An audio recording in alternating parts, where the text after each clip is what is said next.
Մեծ հաշվով կարծում եմ քննարկման հարց է, արդյոք պետք է Հայաստանի իշխանություններին դիտարկել որպես ապատեգության օրինակ դեմ պայքարում դերակատար, թե այդ ապատեգատվության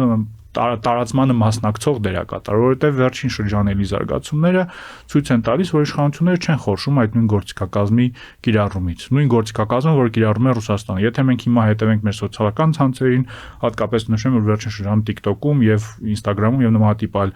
սոցիալական ցանցերում քաղաքականացված կոնտենտի արտադրությունը տարբեր կողմերից, այդ թվում նաեւ իշխանական կողմից, ակնհայտորեն իշխանական կողմից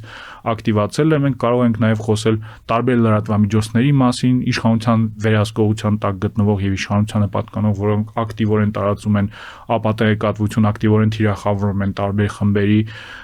մենք կարող ենք խոսել նաեւ մի շարք այլ գործոնների մասին, որոնք ապացուցում են, որ իշխող ուժը մեծ հաշվով ոչ թե որոշել է պայքարել ապատեգատվության դեմ, այլ փորձել է այդ պայքարում կողմերից մեկը դառնալ եւ պարզապես հաղթել այդ պայքարում որպես կողմ։